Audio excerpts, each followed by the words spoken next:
Welcome back to the program. We are joined today by the Spanish ambassador, José Antonio Zorilla, who been posted around the world, and besides this diplomatic services, also being a prolific writer and a speaker. So thank you very much for taking the time.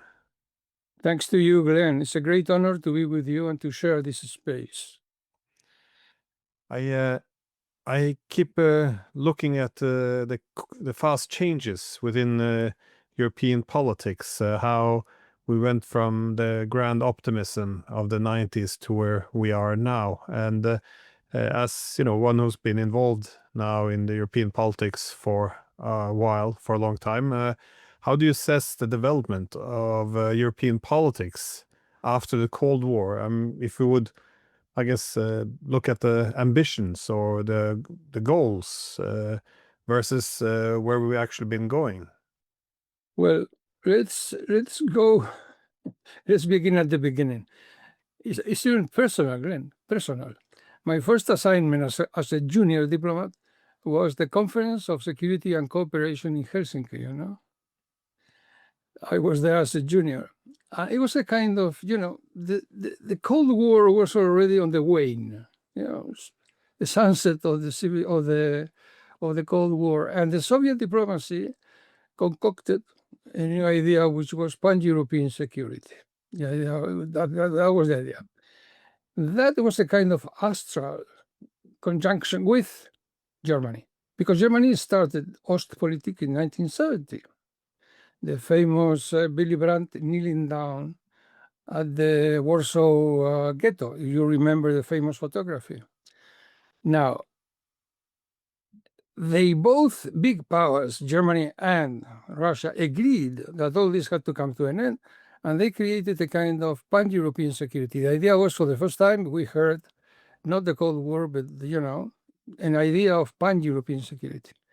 And then came 1990 and the demise of the Soviet Union. Well, we had first 15 years of bliss, 75, 1990.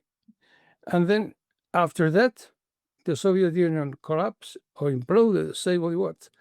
And the United States, saw the light at the end of the tunnel. Instead of saying, let's do with this part of the West what we did with Germany after the war, because after all, Russia is also part of the West, what they did was different. Let's go there. And again, like Germany did in the past, let's unleash the dogs of violence. I won't say war, but anyway, violence against this big institution, this big chunk of land, and get away with this nightmare, which is this big monster there, which prevents us from being the rulers of the world. Then all the architecture of the tent, which had been our patrimony, our estate for the last 15 years, slowly was falling, kept falling and falling and falling. And in the end, NATO enlargement. Kennan, failed diplomat George F. Kennan, like, old Tiresias, like a seer said, don't do this. Russia is going to do something bad. This will postpone the arrival of democracy in Russia, and will trigger the worst excesses of hyper-nationalism inside this big country. And right he was. Nobody paid any attention. Then the drive towards the east, the Drang nach Osten, began anew. It's a kind of Valkyria ride. And at a given moment, Russia said, well, enough is enough, you are messing around our frontiers. Otpor in Yugoslavia, revolution of the Rose Revolution in Georgia, Tulip Revolution in Kyrgyzstan. That's enough. If you know what is good for you or for everybody, stop at Ukraine. And they ignored that. And the final result has been a stupid war, according no less to Donald Trump. This is a word that shouldn't have existed. I don't say that. This is Donald Trump. With me, it wouldn't have existed.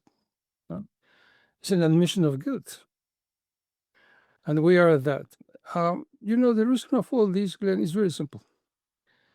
The Americans are the hegemonic country of the world. They are 25% of the world, and 80% of all the transactions the world over are conducted in dollars. Therefore, they are very powerful. But they cannot implement this kind of hegemony with the means that they are having now. Say 40% of the military expenditure the world over, they spend 40% of all the military expenditure. Plus, of course, something like 850 bases the world over, 40 bases in Germany. I mean, this is absurd. Again, Donald Trump, NATO is obsolete. So it is for me self-evident that they are hegemonic, but they cannot go on being hegemonic in this way. And this is causing a lot of trouble. To begin with, to us Europeans, we have to cow to what we are told to do by the United States, and we are committing suicide. Our enterprises, the enterprises which are intensive in gas and oil, can't survive without Russia. Simple. And now the remedy is proving worse than the illness, because what is doing Germany is to switch from the industry of peace to the industries of war. That is going to create havoc inside the country. Look at the polls. Look at the electoral results of Alternative for Deutschland, and between the countries of Europe too. Imagine, what do you think France can believe or think if Germany has an army which is 4 times that of France? What kind of Europe is going to be this? It's absurd. It's bad. But the United States doesn't seem to care for, about the destiny of their, inverted commas, allied friends. They have left behind all these considerations. And then this is the critical moment in which I would like to mention Minsk. You and others were in the conference of Minsk. It's an excellent and important moment in the history of Eurasia. From pan-Europe security in pan-European security, this Helsinki, we have moved to Eurasian security. That's a different story. So pan-European security is no longer possible because Helsinki was based upon detente. That made possible. This is what made possible the pan-European security. And this is what made possible the creation of the institution of Conference of Security and Cooperation in Europe. But once detente is over, we need something else, because there is no security. It's absurd, it's childish to believe that this can ensure some form of detente in Europe. It can't. It can't, because the United States doesn't, to begin with, because the United States doesn't want it. So we have created a world that, in my opinion, is not as satisfactory as the one we had before, but, it's a way of doing something, kind of articulating the continent.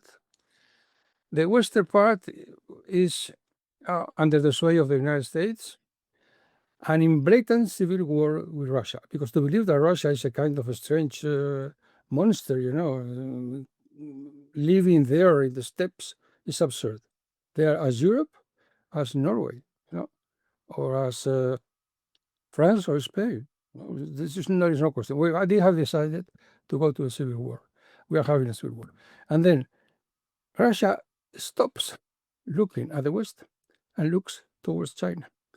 And they have the institutions that make possible, they begin to institutionalize this new paradigm. And it is CIS, in the case of Russia, CIS, and CSTO, and in the case of China, Shanghai Cooperation Organization. So this is the new architecture, unsatisfactory in my view. But anyway, this is the new paradigm. It's a very important moment, Minsk, in which you were there. I know that you were there. My friends told me, Diesen is in In Minsk. Yes, a very good, very, very good initiative, and we will have to make a do with it, Americans didn't want the pan-European security. Americans are in this respect very, very tough. With me or against me. They never liked Germany, It's a legend of diplomacy that Willy Brandt hung the telephone to Kissinger. They were discussing, there was a heated debate. What the hell are you going there to be friend of the Russians? Kneel down in the Warsaw Ghetto. What are you doing? Clack. Yes, he hung the phone. Willy Brandt hung the phone. I don't know. I think it's a legend, but anyway, everybody says it. They never liked it. They never liked the idea of Germany one foot in Russia and another foot in the United States, which is inevitable. Inevitable. This is Bismarck. No friendship between Russia and Germany. No peace in Europe.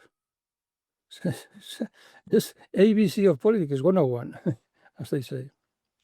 But this security architecture developed, that is the NATO-centric one, where all of Europe should eventually become members of NATO except for Russia. It was still expressed by many to have this interdemocratic quality to it. The assumption that even though Russia would not have a seat at the table, it would still benefit from a military bloc organizing European security without its participation. Do you see, was this uniformly perceived as being then, I guess, genuinely a force for good? And because, again, in the 90s, there was some more criticism, there was more openness about the risks of expanding NATO. But in the present era, all the way at least until 2014, I got the impression that things had changed a bit in Europe, that we had convinced, at least our political leadership had convinced themselves that there's nothing to fear anymore, that Russia should welcome NATO on its borders, a bit like China should welcome the American Navy along its coastline because it will bring stability, like a benign hegemon. Did you see your colleagues in Europe like subscribing completely to this idea? It's crazy. It's insane. Glenn, I mean, would the United States put up with the presence of Iran, North Korea, and Russia and China in the border of Mexico? Do you realize that Solomon Islands, 9,000 kilometers away, 9,700 kilometers away from the coast of the United States, it's been forbidden absolutely by the United States to open a Chinese base. Are we all nuts or what is this? I mean, it's absurd. Now, I'm going to quote Rurikov, which was the national security advisor of Boris Yeltsin. The belief that it was the world's sole superpower led America into one diplomatic misjudgment after another over the next 3 decades. This, I think, is a very good diagnosis of the situation. But how can anybody welcome to have, nuclear missiles at the Donmouth River? It's just 100 kilometers from the frontier. See, in terms of security, it's absurd. They try to convince us. They are putting absolutely everything into the game of convincing us. This is called, they call it cognitive space. They want to create, by means of propaganda, brutal propaganda, they want to convince us of a clear falsity. Remember the dictum, Orwell's dictum, Minister of Truth. Truth is falsity, falsity is truth. He was a great prophet. We are that. NATO has an espionage unit which is devoted to counter-information, in fact, spreading lies. Well, as a diplomat, you've been engaged also with China, Russia. How do you assess both of their, I guess, growing disenchantment with the post-Cold War system in terms of I guess their security concerns not being sufficiently accommodated under this unipolar hegemonic system. Do you see the same ideas in, well, the same, well, I guess, well, let's say resentment coming from China as we've seen from Russia? Definitely. Because, you know, Glenn, when the Soviet Union collapsed, the United States should have done something completely different. They should have done what they did in 1945. In 1945, they did something extraordinary. They created the United Nations. They welcomed back in the fold of the father Germany and defended us from the hostility of Soviet Union. And they opened a lot of bases the world over, preventing the arrival of a new hegemon. This is due to Spikeman. So Spikeman said, this, geographically speaking, was a terrible mistake. You know, we have to have bases the world over. And he drew them up. So if you are a strategist, sure thing you've seen them. Now, the United States, when they saw that, you know, finally the Soviet Union collapsed, they should have said, oh, at long last, you know, finally Russia comes back to the fold of the West. One of us, you know, they were always on our side. Tchaikovsky, Tolstoy, again, you know. Let's turn all this into politics. But that, of course, would have meant to put an end to NATO. And they didn't want it. Or, if you prefer, going back again to George F. Kennan, they were not able to do it because Kennan said it. All that is not to have another enemy like the Soviet Union would be a terrible shock for the American industry, which of course drives us to another problem, which is that the United States of America does not have foreign policy. It has it is completely captured by the industrial and military complex. And in strategies, you know, goes well beyond the interest of groups. Look at China. They are not captured by anybody. They have one final goal, to be again Chunhua, the country of the center. And they are sacrificing everything to this end. And they have a deep state that cares. They are doing the right things. Not the United States. The United States is money now. We need more money for our military and industrial complex. And this explains why war has become the main drive of the American foreign policy. They don't have a real strategy. They have, you know, they follow the need of a small part of the American society, which in the end, that is a swindle because it puts the money of all the Americans, of all the taxpayers, into the pockets of the very few, because after all, the industrial military complex are very few people, you know. So it moves. The money pours from the masses to the very few. And now, since they can, I finish. Since they cannot sustain this model because they don't have the money to keep it going, they have demanded our help. This is the reason why you have to pay a 5% more in NATO. They decided overnight. Why? Don't be mistaken. NATO covers many things, but in the end, 5% means that instead of spending 2% in weapons, in American weapons, we're going to spend 5% in buying weapons from the United States. And this is because they possibly can't keep the kettle boiling without somebody's support. And of course, war is of the essence in this model. They have to have a war every now and then, and they keep launching wars, you know, all the time.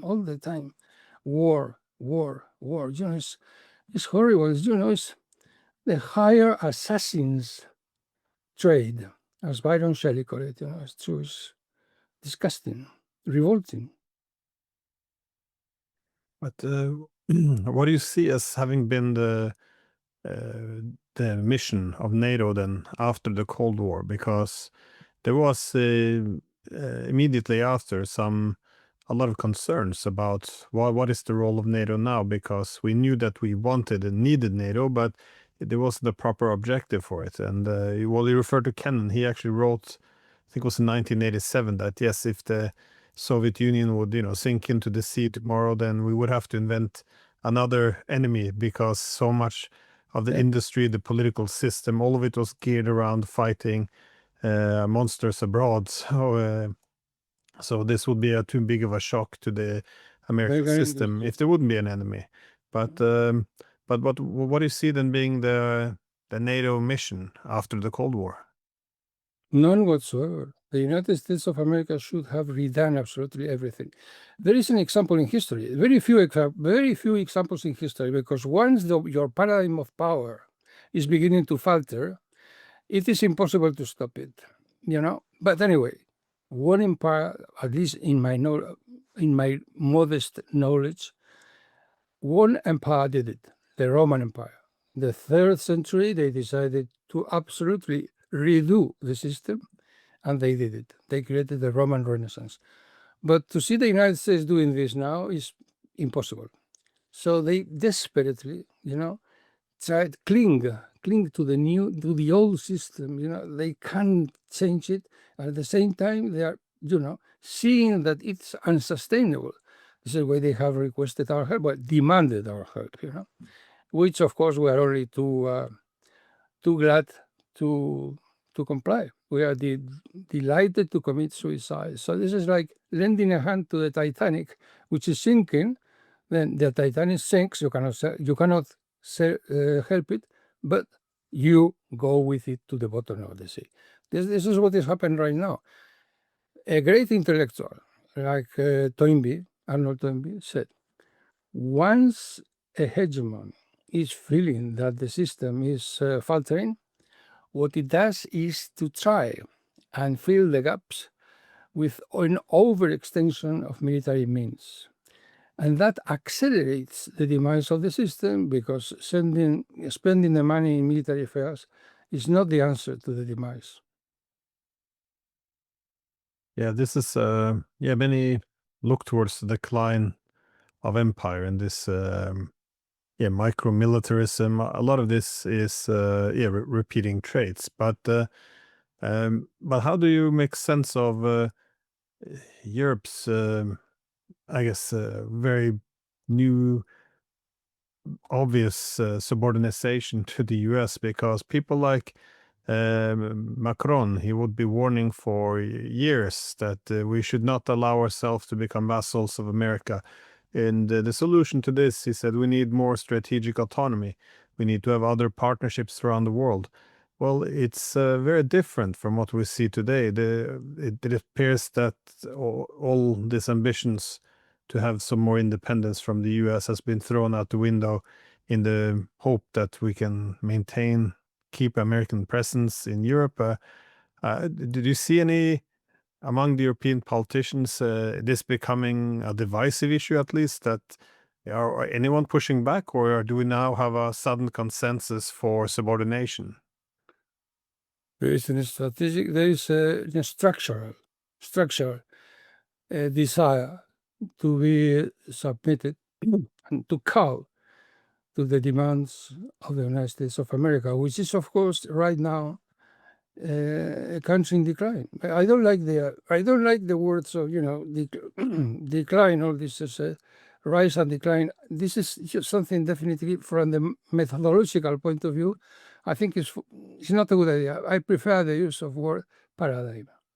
The paradigm is beginning to be obsolete. It's very clear, and they want to keep it going on. All right. So our political class, which is not what it used to be, Well, I would say it's not a joke, but anyway, a Russian diplomat was complaining. We don't have, the good people of the past. What is this? We can't talk to the Europeans the way we did before. And then the European diplomat said, "Oh, come on, you are not going to resurrect Louis XIV or Bismarck, I said, no, just Adenauer, de Gaulle, that's enough. Well, he was right, The quality of our political class in strategic terms is pathetic. there isn't the slightest hope of seeing a correction of course. I don't think so. They're a bunch of ignoramuses. They don't know anything. Besides, we are in the hands of Poland and the Baltics. Go and figure, Poland disappeared 3 times, and it's not unlikely that we all disappear the 4th time, all of us, with Poland, with it, Poland is a very dangerous country, The Churchill was very, very tough in his days. In his memories, he was very, very tough with Poland. He said that it is difficult to believe a country, with such heroic thoughts and even charming. He said, when it comes to governance, it has been a complete and total disaster. This is not, of course, this is not the verbatim quote, but this is what he said. Yes, and Poland. Remember, here I have the quote here, verbatim. It is a mystery and tragedy of European history that the people capable of every heroic virtue, gifted, valiant, charming as individuals, should repeatedly show such an inveterate fault in almost every aspect of their governmental life. And I think this continues to be the case, and there isn't much hope of seeing this taking a turn for the better. We are that. We are following this strange idea. Well, Poland is not a strategic country, Glenn. A strategy is the province of interest. And Poland and the Baltics are the province of hatred. Hatred is a feeling. It has nothing to do with interest, nothing. And we are being driven by this into this catastrophe, and nobody says anything. Nobody says what it should be, what it should be done. Go to the United States and say, guys, please, what are you doing? Let's put an end to this insanity. It's lunacy. What are you doing? But nobody does. Well, I would say that the United States right now with Trump, is from the governance point of view is difficult to approach. Canada had the daring of offering to the general consideration a small speech by Ronald Reagan defending free trade. And then this pair of politics, which is Donald Trump, impose upon them an additional 10% tariff. You think this is a way of rule the world? Can an hegemonic country do this? It's a joke, It's an interesting form of statecraft. why this would be a priority. I am the ambassador, not you. Well, with the way of talking. Yeah, no, it is. It's quite concerning. But I can understand, though, not that I agree with it, but I can understand why many of the European leaders are willing to bow completely to the United States. They see it as a pacifier in Europe. They fear that not only will the security, the economic power, the political influence go, but indeed, without the US in Europe, Europe might fragment. So essentially everything, the assumption of stability of former institutions, the assumption if you can just keep the Americans here by any cost, that should be our main priority. Let's wait Trump out. We'll go back to the way things were. Again, but what's hard for me to understand is how the Baltic states, and indeed you can put Poland as well, got such a disproportionate influence in Europe, especially the Baltic states.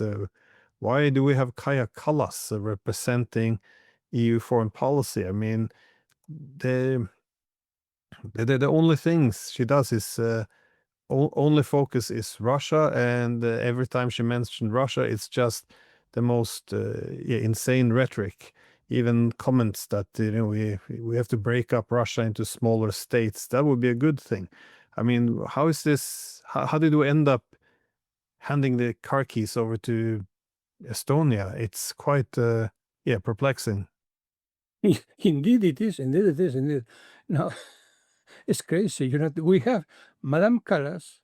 We have her in Europe, in the European Union. We have a minister of sorts, Minister of Foreign Affairs of sorts, which is not received either in Washington or in Moscow. This is what we have at the helm of the foreign policy of the European Union. It's crazy. But this is the situation right now, And of course, let me tell you something. This is very serious, You rose a very serious question here, breaking Russia, That was the purpose of Reichsführer Heinrich Himmler. They created an institution. Then it continued in the United States, the Association of People, slaves of the Soviet Union, and now again we have the same institution financed by a Ukrainian oligarch. So you see, it's almost everlasting, It's a kind of obsession, to do something bad to Russia. This is the principle, You get the idea. Nazis or not Nazis, because if you work for the United States, you are good by definition, morally good by definition. Look at Holani in Syria. Look at the Taliban in Afghanistan, You are in favor of the United States, you are good, morally speaking, which is different. And that allows me, this introduction allows me to discuss a bit the question of guilt. Without Germany, there is no Europe. And Germany is making a very serious mistake because they consider that they are still guilty. Now, they are not guilty. No. One thing is morally guilt, and another completely different is political guilt. So the United States of America and the United Kingdom want to keep Germany inside the cage of everlasting guilt. That's the idea, For the guilt was in its day moral, but moral guilt belongs to the realm of conscience. It means that there is a free subject capable of remorse, confession, and renewal. Its horizon is finite because it aims at reconciliation. Now, sins opens a wound, repentance closes it. But political guilt is a completely different story. It is not concerned with the soul, but with the order of power. It is imposed, maintained, and instrumentalized. Political guilt seeks to bind. It does not end in forgiveness, but in dependency. The guilty state, unlike the guilty individual, is not asked to repent, but to obey. Its penitence is perpetual compliance. Its absolution is never granted. And when guilt ceases to be moral, it becomes a means of governance. The past is not redeemed, but administered. And a nation that confuses repentance with subordination forfeits the possibility of acting freely, even when it acts in good faith. In short, to quote Foucault, memory is power.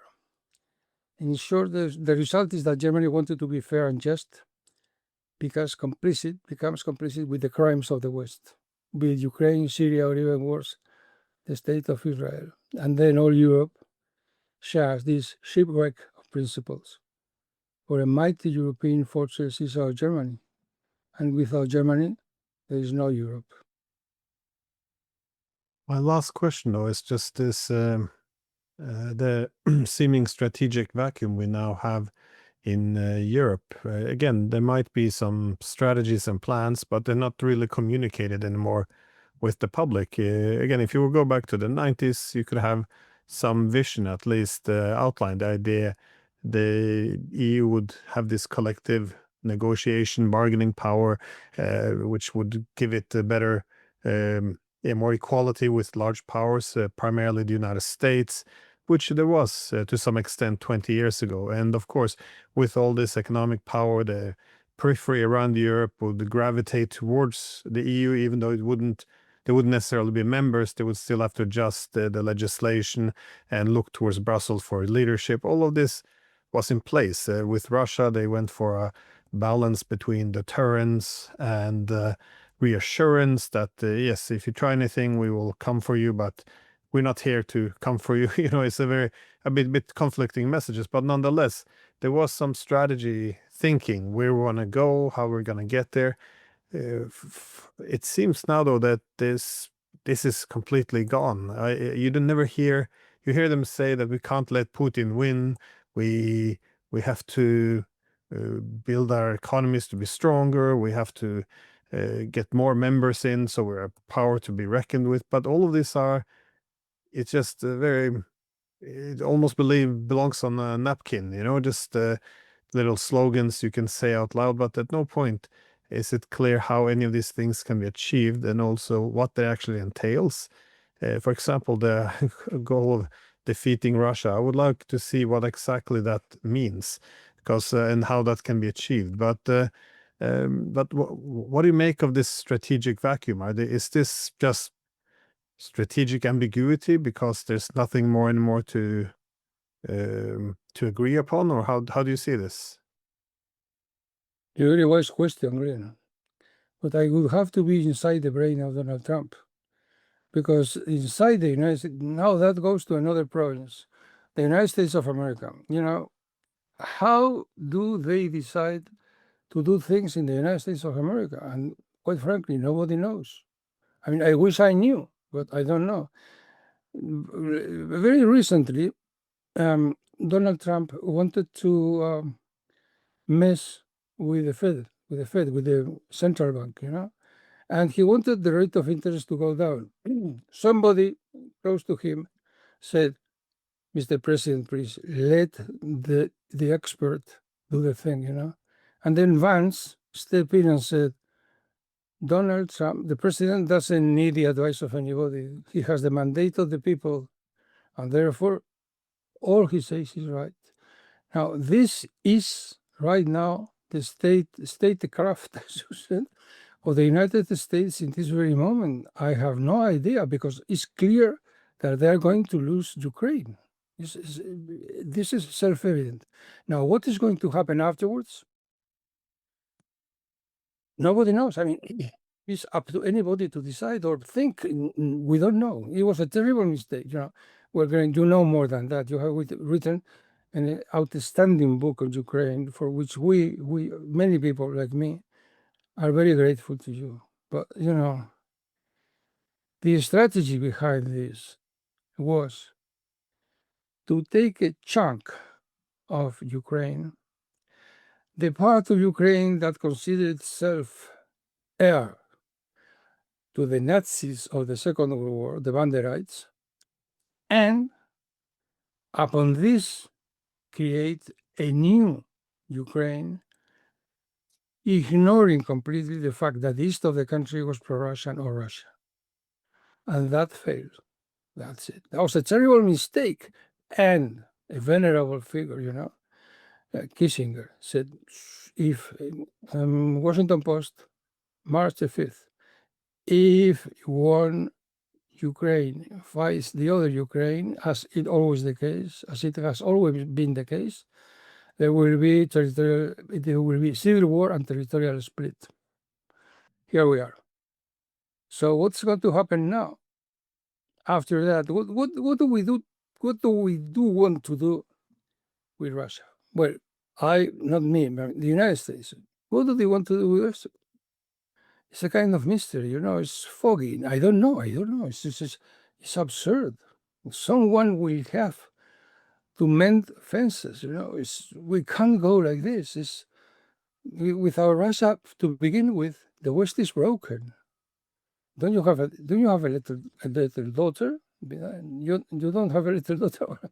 All parents who have a little daughter or a little granddaughter know it only too well. She is always, pestering everybody.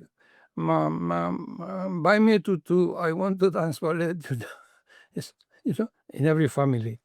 So Russia is, in our lives, Russia is part of the West. Russia is, go to Paris. It's a wonderful bridge.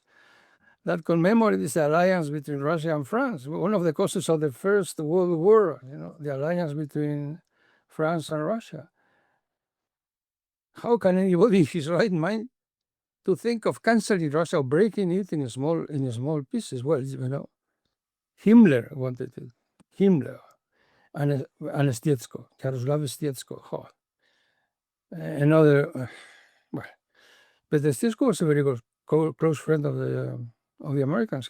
He spent 40 years in the United States, and after having committed the crime, the horrible crime of the pogrom in Lviv. It's a very interesting program of historical nature because Simon Wiesenthal escaped, by the skin of a teeth. Is the pogrom that almost claimed the life of Simon Wiesenthal. Well, he did that. He created the second Ukrainian Republic and launched to commemorate it. I don't want to offend the victims, but he launched the horrible crime of Lvov pogrom and Babi Yar. It's unheard of that these guys are now our close allies. It breaks my heart. I mean, I was when I went to Odessa, I put in my agenda the desecrated cemeteries of the Jewish people, and there they were, all of them desecrated, abandoned. It's unacceptable that the United States sacrificed 500,000 kids to get rid of, to free the world from this pest, this Nazi pest, and Russia, 20 million people, and here we are. We have them again. Zelensky, 3 days ago, barely 3-4 days ago, in his official X account, surrounded by Nazi symbols. Sonne Wolfsangel, red and black flags. I mean, it's unacceptable. It's an insult to the memory of so many victims. Yeah. No, it's. I'm sorry. I'm sorry. No, it's. Well, it's. I think this assists in the possible now fragmentation, though we see in Europe when there's no. I mean, with this, if it's not unable to deliver economic benefits, and we insist the EU is now guided by values, but you have to ask where those values are because they keep referring more and more to values, but the more they refer to, the less I see. So it's quite it's quite concerning the direction it's all heading. And as you said, the Russians. Russia's the largest country in Europe. The geography is not going to change. So I can't understand where do we want to go? What is the ideal scenario, and how do we envision getting there? There's nothing. There's no talks at all. There are no ideas anymore, and this is why you always have these knee-jerk reactions. That is, we have to stand up to them, we have to fight them, we have to pressure them. But again, to what ends? Well, it's just a incredibly absurd situation at the moment, and you really realize how far we drifted off when you go abroad and you speak to different foreign diplomats, and they can't for the life of them understand what we are doing. So absolutely. What just you mentioned values. Okay, taken from your book, the historic mission, Biletsky, an important character of the new Ukraine. I would say the new sort of, the historic mission of our nation in this critical moment is to lead the white races of the world in a final crusade for their survival, a crusade against the Semite-led Untermenschen. These are our allies in Kiev. And I owe this quote to your book. To me, it sounds like a broadcast of Nazi Germany, First, Liszt, the preludes. They always began with this terrible music. The preludes, Liszt, terrible. And then our victorious troops have reconquered Kursk for the Western civilization. The interventions are finally defeated. And everybody listening to this inside occupied France, occupied Belgium, in an attic. It's we have come back to these days. They are defending a crusade against the intervention, but our allies are speaking like this. It's incredible. Yeah, well, that's when I realized how far we had actually gone when the Ukrainians invaded Kursk, and it was met with this pure joy across the political West. And you had on the TV, you had the German military officers, even generals, saying what a wonderful thing this is. And now this is where this will really hit Putin hard, because this is where they fought the Germans in World War II, and now they're back, German tanks. I mean, this is really crazy stuff. But and I didn't think that could be topped until in June of this year, when the nuclear deterrent of Russia was attacked, and the only acceptable reaction from the Europeans was, "Oh, this was a great strike." And everyone knows very well that at least the British intelligence services assisted in this. I mean, it's really crazy stuff, but yeah, this is the new reality, it appears. Anyways, Ambassador, appreciate very much you taking the time. It's interesting as well as concerning to see how not just Europe has changed, but how it went from having direction and strategy to end up, in this strategic vacuum. So thank you very much. Thanks to you, Glenn. Thanks to you. Continue your good work. Keep up the good work and offer us more books. Your book was definitely welcome, and it was a kind of opening of minds. All these quotes, which I ignore, of course, and I welcome them. Thank you very much, Glenn. Thank you very much for your outstanding job. Thank you. Thank I you. hope that you can. I hope that you can be my host I have a channel in YouTube. I hope you can be my host one of these days. It would be my great pleasure. So thanks again.